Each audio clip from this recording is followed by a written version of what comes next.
Black people have been asking the same question for centuries. What did we do to y'all? Like, seriously, what the fuck did we actually do?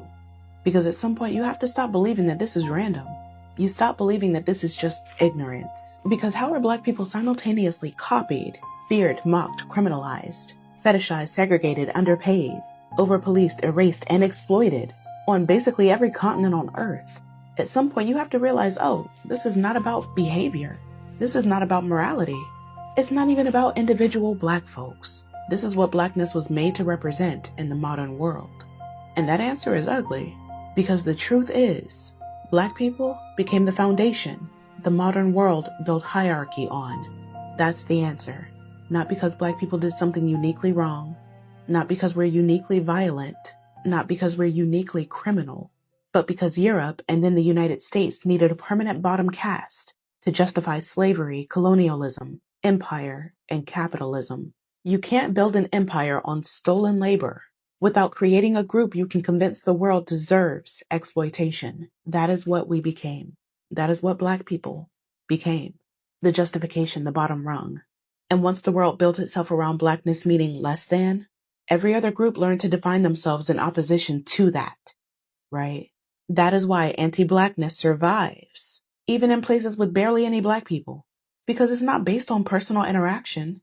It's ideological, structural, inherited. Now, let me show you what I mean when I say everywhere. In China during COVID, Black residents in Wanzhou were forcibly evicted from their apartments, refused service at restaurants, banned from McDonald's, and quarantined separately from everybody else. In 2016, a Chinese laundry detergent commercial showed a Black man shoved in a washing machine and coming back out as a clean, light-skinned Chinese man. That ran on national TV. In India, Black African students have been beaten in the streets, followed by mobs, refused housing. The skin lightening industry itself is worth over $1 billion. Billion with a B. In Russia, when the country invaded the Ukraine in 2022, Black students were pulled off buses at gunpoint by the Ukrainian police to make room for white refugees. In Italy and Spain, Black professional soccer players still have bananas thrown at them on the field. In 2026, in Lebanon and across the Persian Gulf, African and Asian women work as domestic laborers under a system that legally ties them to their employers. What is that called? Yeah. Their passports get taken. They can't leave. Multiple of them have died by suicide, trapped in homes that they just can't escape. In Brazil, police kill more Black people every year than almost any other country on Earth. Now remember, they're a country that's over 56% Black. In Argentina, the Black population was literally erased from the official census for over a century. Whole countries pretending that Blackness doesn't exist within them. The hatred is global. The pattern is identical. It all traces back to the same source code, and it is profitable. The global skin lightening market is worth between $14 and $19 billion per year. The same multinational corporations that publicly supported BLM, they're selling skin bleaching creams in 60 countries to Black and brown women trying to escape Blackness. Also, they can be considered beautiful. L'Oreal, Procter & Gamble, Estee Lauder. Y'all remember Fair and Lovely? I do. After 2020, when global protests called out the racism, they changed the name from Fair and Lovely to Glow and Lovely. And they kept selling it. Same product, same premise, different label. The hatred is profitable. That's part of why it stays. The other part is psychological. If Black people are at the bottom of the global hierarchy, then no matter how badly your group is treated, you can still position yourself above somebody. Anti-Blackness is the bottom rung that holds the whole ladder up. Take it away, and the entire structure has to be rebuilt from scratch. And that's why it doesn't move. Black people are the constant negative reference point every other group on Earth uses to figure out where they stand. And the scary part is you can see how this plays out in everyday life, right? Because when one Black person does something wrong, suddenly all of us become suspects. One Black kid acts up in school. Now Black children are out of control. One Black employee messes up. Now DEI is lowering standards. One Black neighborhood struggles with poverty. Now Blackness itself becomes associated with dysfunction. But when white people commit atrocities, suddenly everybody becomes deeply committed to nuance. Mental health, isolation, economic anxiety, a troubled loner. White people get individuality.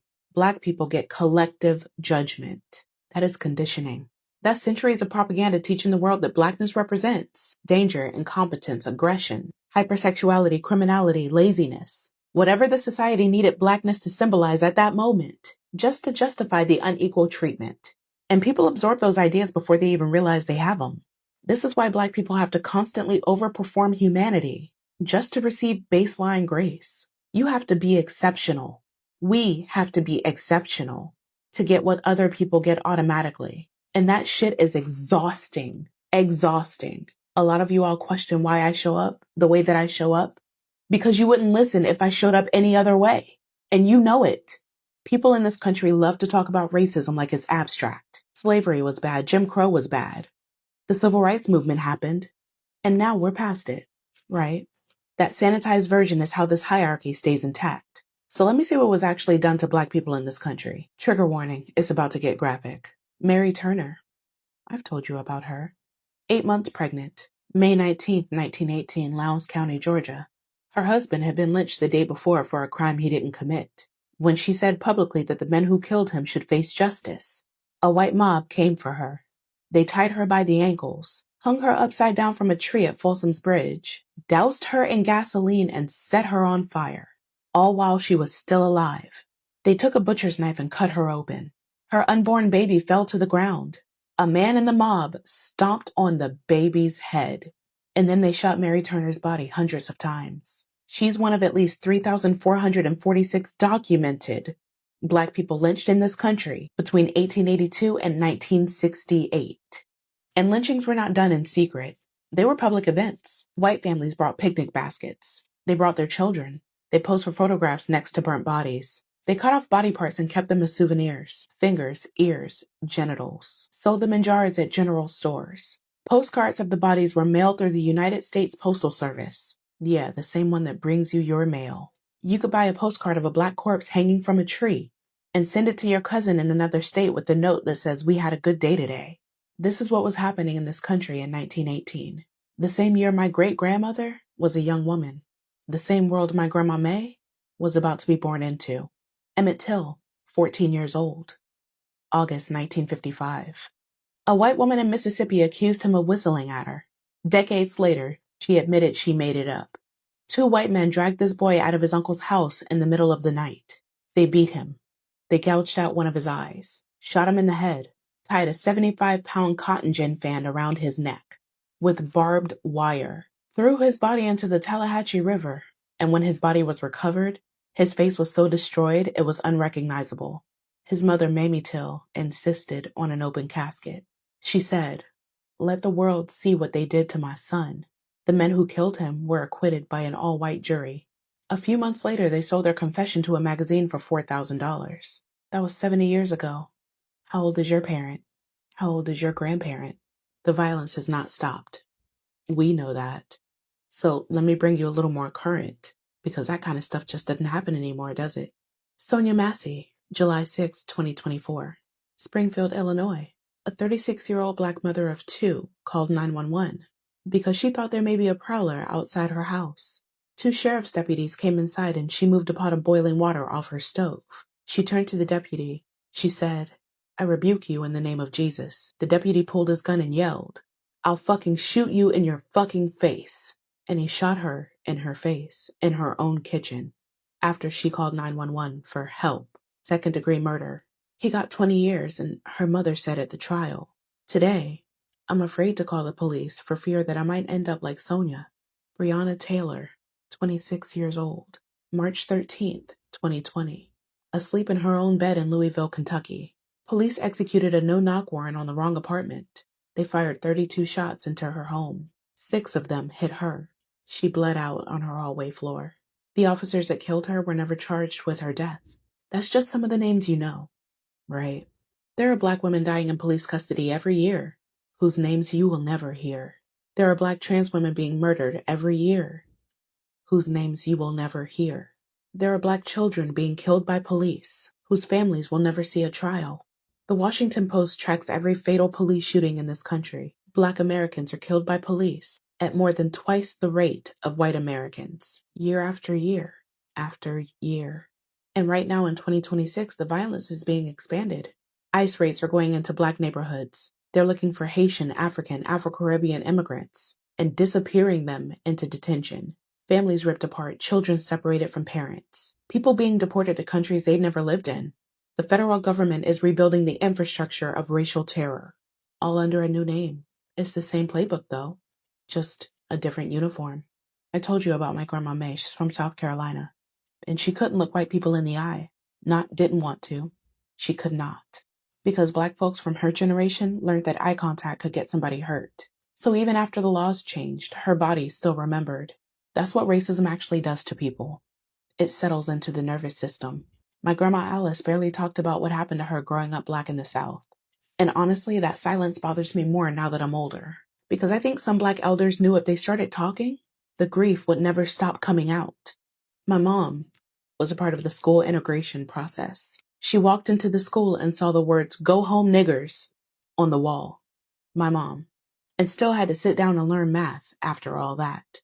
My dad grew up hearing stories about the Hells Angels, not the same stories you know. The ones about them rolling through black neighborhoods, hunting black people. These were stories that he eventually had to sit down and tell his children, me, about. Then my brother Steven, he's 2 years older than me. Just 2. He was working at a steakhouse when we were in high school. He was a teenager. The Klan came in. He was expected to serve them, smile, refill drinks, pretend everything was normal. And he walked out. He quit. And that story sits in my chest differently because it feels generational, you know? Like something broke right there. Something broke with him. Like generations of forced submission finally collided with someone saying no. That's 3 generations of my family. Miss May lowered her eyes so we wouldn't have to. Miss Alice carried the silence so we wouldn't have to. My mom walked through the slur on the wall so we wouldn't have to. My dad carried the stories so he could tell us about it. Stephen took off the apron and walked out. Each generation gave the next one more permission to lift their head. You get me? A little more freedom, a little more breath, a little more sky. And what scares me is that people think this history is over, but it's not. This country has done the rollback before. After slavery came Reconstruction. For 12 years, from 1865 to 1877, Black Americans have built more political power than they had in the previous 250 years combined. To state legislatures, to the United States Senate. Black children went to school for the first time in this country's history. The federal government cut a deal to resolve a contested presidential election. The Republican Party agreed to pull federal troops and end Reconstruction, and what followed was called redemption. That is the actual historical term. Redemption. White America literally called the destruction of Black political power redemption from Black freedom. It didn't happen all at once, of course. It happened in pieces, over decades, you know. Voting rights stripped state by state. Public schools re-segregated. Federal civil rights enforcement ended. By 1896, the Supreme Court legalized segregation. By 1900, most Black men in the South couldn't vote. By 1910, lynchings in the South were happening at about 3 per week. The country watched all of this happen. The federal government let it happen. The Supreme Court blessed it. The civil rights movement of the 50s and 60s was the second Reconstruction. Executive Order 11246, which LBJ signed, that mandated affirmative action for federal contractors. In 2013, the Supreme Court gutted Section 5 of the Voting Rights Act. In 2021, the court gutted Section 2. In 2023, the court ended affirmative action in college admissions. In 2025, Donald J. Trump, he revoked Executive Order 11246. The order that was signed in 1965 by LBJ, it was gone in a single signature. He signed executive orders ending DEI in the federal workforce, in the Department of Defense, in the Foreign Service, banning federal contractors from affirmative action, banning federal employers from training on unconscious bias, banning federal schools from teaching about cultural sensitivity, now investigates private companies for DEI policies. The Department of Education now threatens schools that teach Black history. In April, the Supreme Court dealt the final blow to the Voting Rights Act. And almost immediately, Tennessee acted. They moved to split up Memphis, the state's only majority Black congressional district. That speed should terrify people. Protections weaken, and suddenly Black political power, coincidentally, starts disappearing again. This is redemption. A second time. Voting rights weakened. Black districts diluted. DEI attacked. Black history targeted. Affirmative action erased. ICE expanded. And people want Black Americans to act irrational for noticing the patterns, because our family survived the first version of it. So when Black people ask, what the fuck did we do to y'all? Here's the answer. We existed inside a system that needed somebody at the bottom. We existed inside a world that built itself on our own supposed inferiority. We existed inside countries that pretended that we were not real. And the world built an entire global system to punish us for it. We just refused to disappear while you told the world we weren't real. That is the answer. That's the only answer there's ever been. What did we do? Nothing. We existed, and we still do. We're not going anywhere.